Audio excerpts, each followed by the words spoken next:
I once believed that birthdays held significance. Even if the people you bled for were forgotten by the rest of the world, they would at least lift a glass and perhaps say something kind. But that fantasy broke like flimsy glass the moment mine began. It started simply, with balloons taped unevenly across the back fence and a grill that I had cleaned. My kid opened her mouth. I didn't anticipate a parade or fireworks the night before, but I did see my favorite beer sitting in, a bucket of partially melted ice. Unaware there would be warmth, Camille organized a small party for herself, or so she informed me. She had invited a few of her college pals, all dressed like they were heading to a New York runway, not a backyard cookout.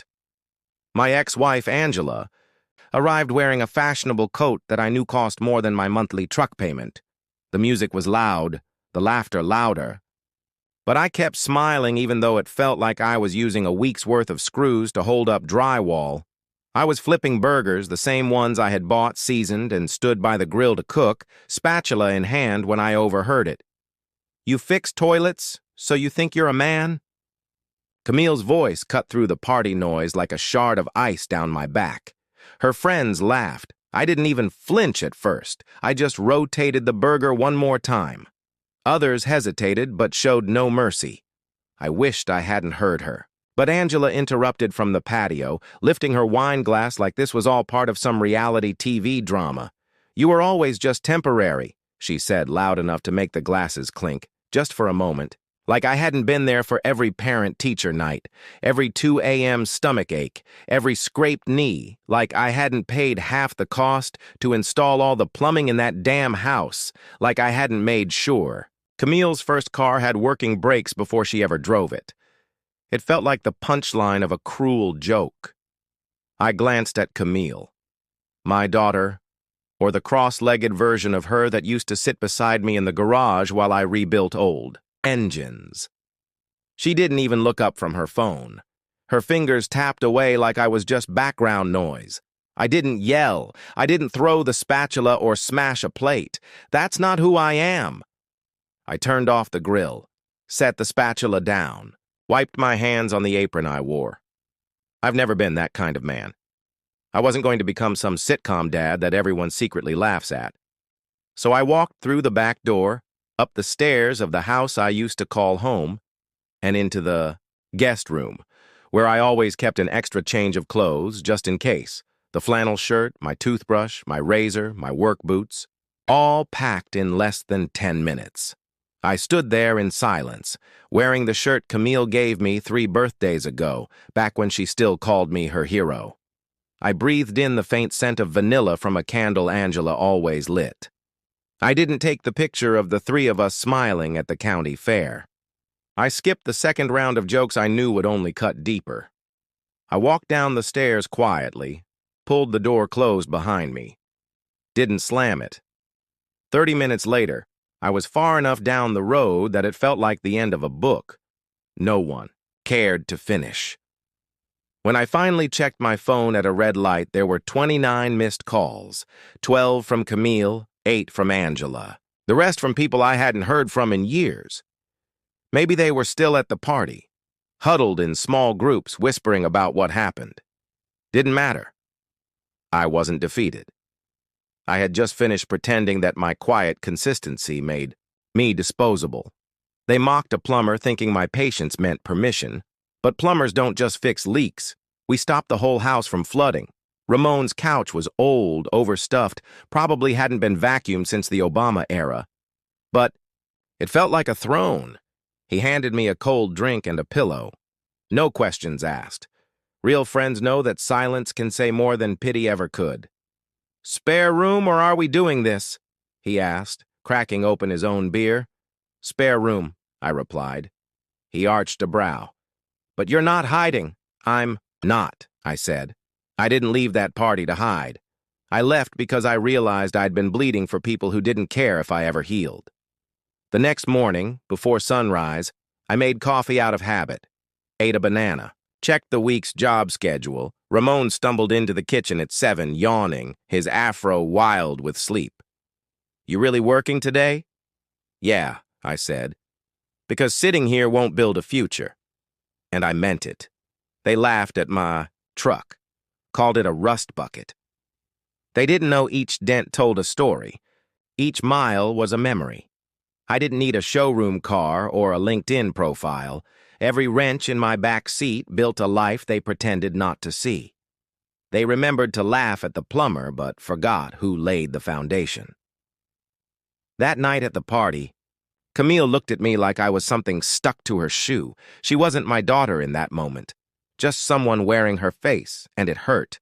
Not because I needed her approval, but because I raised her from 5 years old, taught her how to ride a bike, how to stand up to bullies. She used to call me Dad. Now, I was just a joke. But they didn't know what I had. 12 years driving, the same truck, cooking my own meals, saving every penny.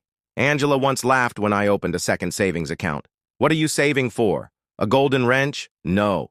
I was saving for freedom. She chased appearances, the Christmas card family photos, the matching outfits. I showed up. I thought that was enough. But presence means nothing when they only care about the logo on your collar. That afternoon, I grabbed lunch at a taco truck outside the hardware store. Mr. Alvarez gave me 2 carnets and tossed in churros on the house. Said, "Haven't seen you in a while, Cole." I nodded. Thanked him. Later, I cleared a clogged sink in a small apartment. Single mom, 3 kids running wild, laundry piled like castle walls. She looked at the invoice. "Is this right?" "No markup on emergencies," I said. "You're one of the good ones." I packed up, went back to Ramon's, sat in the driveway a moment.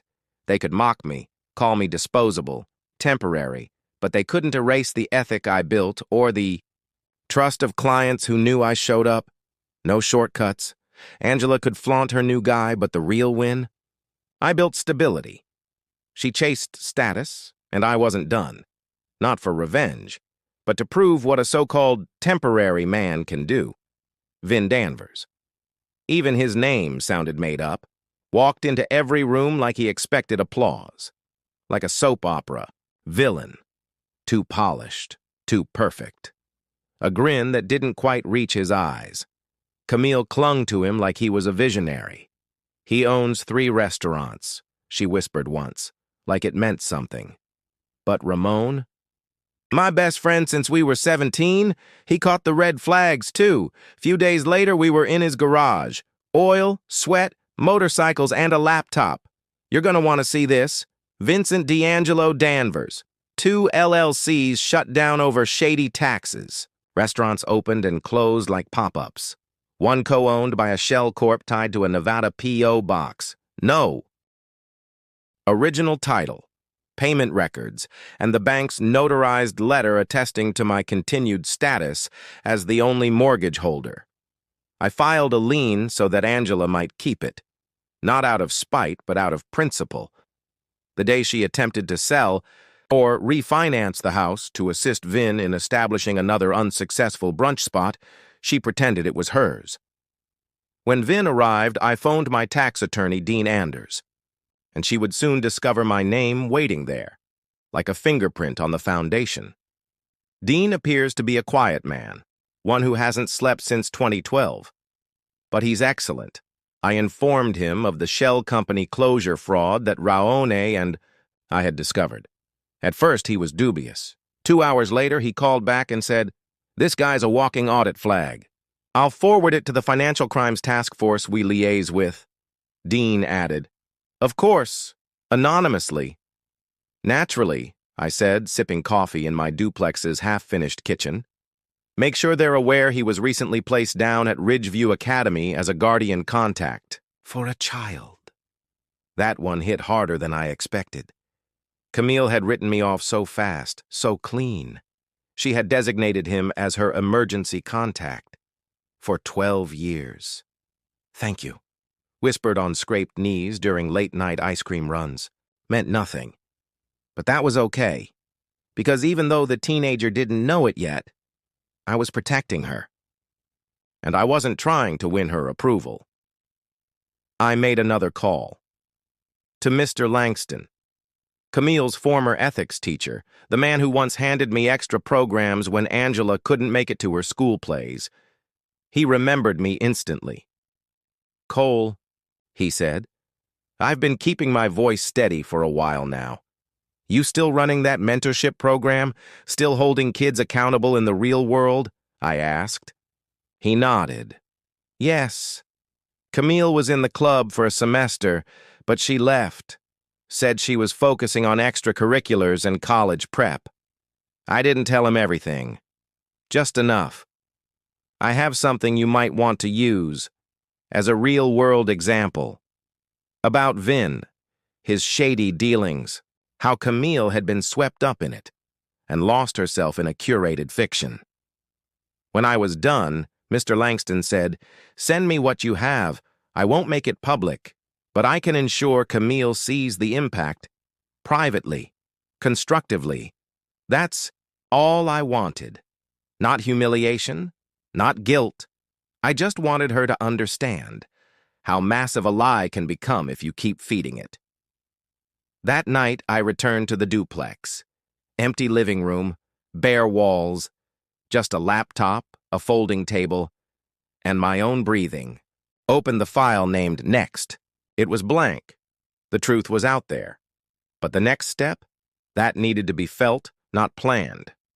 Right now, there was the lean, the whispers, the questions, and sometimes the best move is to do nothing.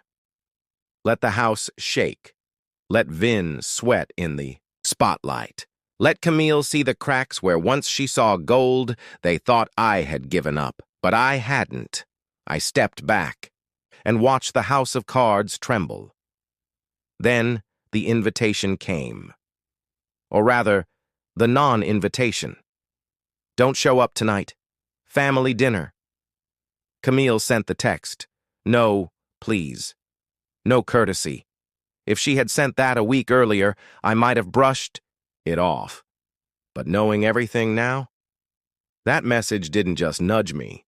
It blew the fuse. The dinner was at a swanky restaurant Angela had booked. Long table, velvet chairs, waiters like shadows. I parked 3 blocks away and walked, boots clicking, against the pavement. A simple USB in hand, 8 terabytes of silence. But not empty silence. Truth. I entered 5 minutes after the appetizer was served. Forks froze mid-air. Angela, mid-laugh, glass in hand. Camille's face tensed, like she'd seen a ghost.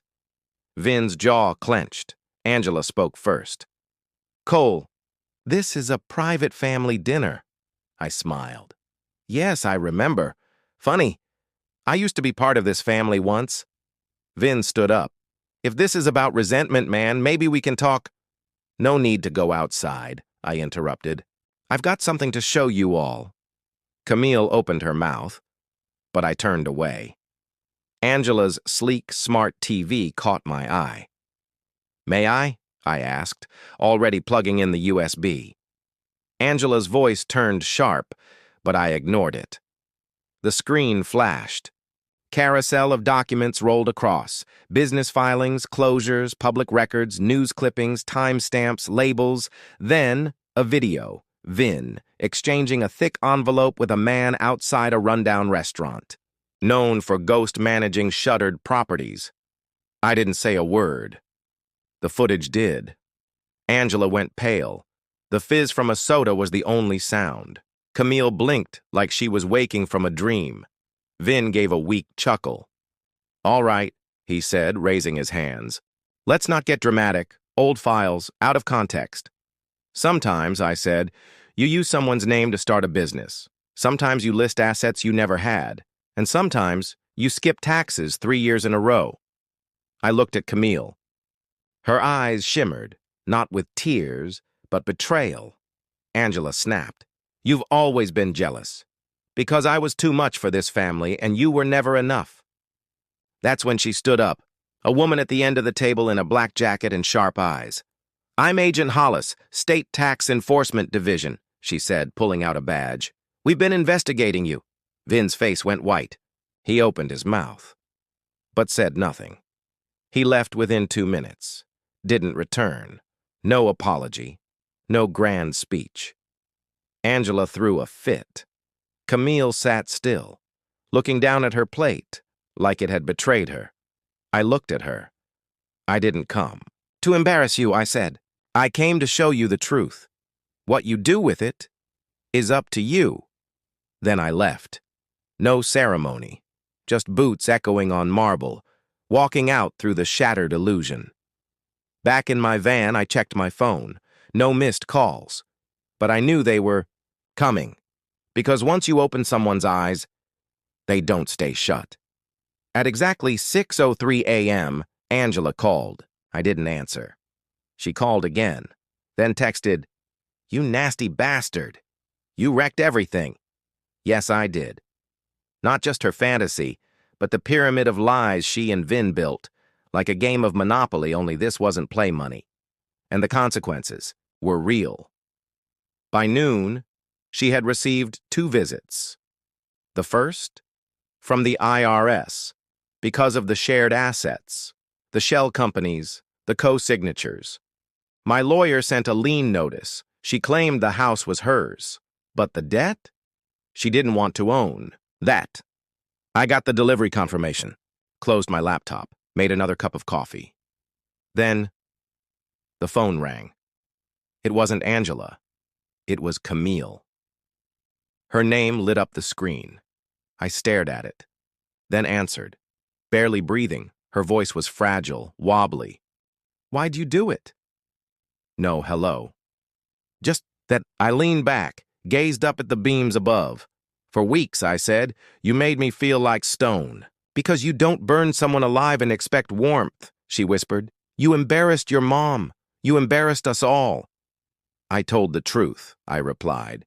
"If that made you feel small, maybe it was the lie that made you feel big." Her voice trembled. "You made me look stupid." "No," I said gently. I held up a mirror. "I stayed up late to finish your science fair project, Camille. I built the life you lived, and you never knew." "Because you were crying over dried glue." I never asked for credit. She was quiet, then finally asked, "Was this all a lie?" I closed my eyes. "No," I said. "But you let someone lie to you." The line went dead. I let it. No need for instant forgiveness. No need for a dramatic reunion. I said what needed saying, and I meant every word. The days that followed? Quiet. No more calls, no more photos, just silence and truth. I finished tiling the bathroom, installed the closet, shelves, cooked meals on a camp stove, and waited for the new appliances to arrive. Then a week later, Camille sent a message.